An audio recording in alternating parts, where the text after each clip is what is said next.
somebody that we all know and love to share some of these issues with us in a segment we call I Have Issues with Debra Messing. All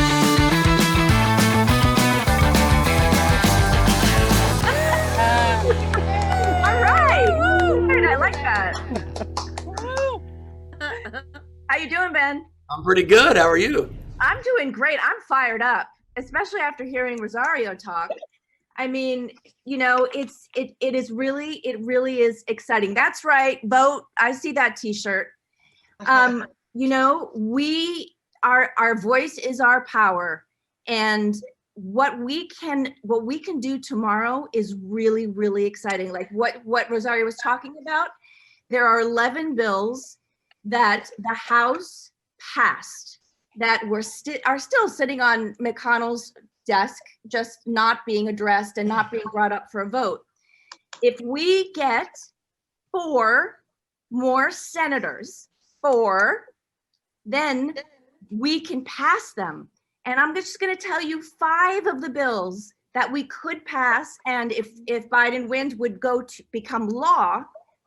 The first one is but really quickly, conversely, of course, if those 4 seats are held by Republicans and they maintain control of the Senate, then those things won't pass, and that's the direction the country will go. And it's up to each individual to decide what's more valid for them or what's more important to them. So take us through the facts of these bills that are passed, that will either pass or not pass based on tomorrow's election, please. First, tell us your top 5 issues. Absolutely. The first one is HR4, the John R. Lewis Voting Rights Act. And what that says is that it prevents the suppression of minority voting rights in all the states. So we don't, as you were saying, Ben, we don't currently have that right now. And if we vote 4 senators in, and we will get that. So that's how powerful our votes are.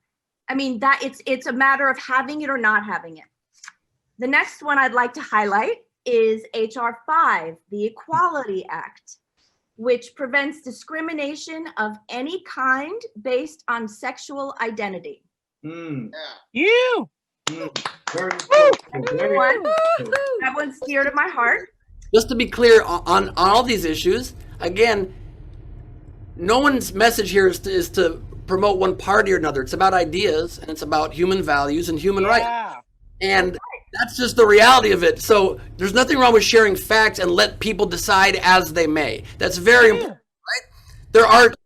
It's an absolute fact that bill could be passed by the Republicans in the Senate, and they choose not to take it up and not to pass it. And so that stands for their values. And the Democrats want to pass it. And so that's what the vote will determine, these issues. Please tell us another one. Speak on it, Debra Messing. Another one is HR6, the American Dream and Promise Act, which provides a path to citizenship for qualified dreamers. Yep. Even President Trump at some times has been supportive of giving the ability to become citizens, have that path. And he's even said in the past, who doesn't like that? You got to respect it. You got to have people come here. They're good people. Okay. And so then politics happened and he went back on it. So these are not issues that are partisan. It's just things that we can do or not do.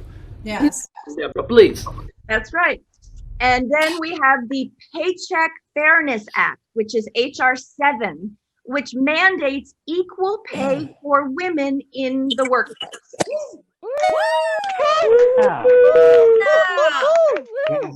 Which, I mean, you would think that would really be a bipartisan thing, because women bringing more money into the household is better for the entire family, and therefore it's better for the economy. In fairness, some people, Debra, who are against that have never spoken to a woman. Perhaps. And the last Too busy interrupting.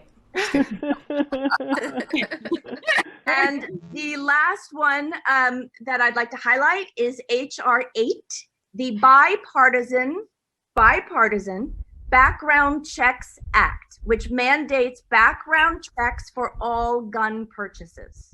You. Yeah. We all know that that is a hot button issue. People have very strong feelings on both sides. The thing that I think was incredible to learn is that this particular bill was supported by both Democrats and Republicans. And for whatever reason, the leader decided not to bring it up for a vote. But that gives me hope that, you know, we are able to come together and talk about issues and find a way.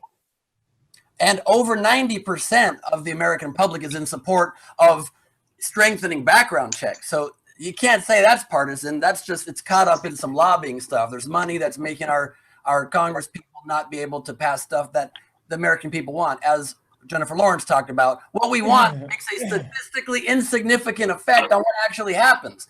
So let's stop letting these clowns decide what we do or don't get. Let's let the people decide what we get. That's my Amen. There it is. Yeah. That's, I think, the most important thing about having a surge of voters, because it shows that people are paying attention and that they care about a lot of issues. And regardless of whether their red team or blue team wins, the majority of American people actually agree on quite a lot of these issues. You know, and I love that you pointed out specifically on things like gun reform, which you would never know according to how the media necessarily portrays it, but actually quite a lot of people agree across the aisle.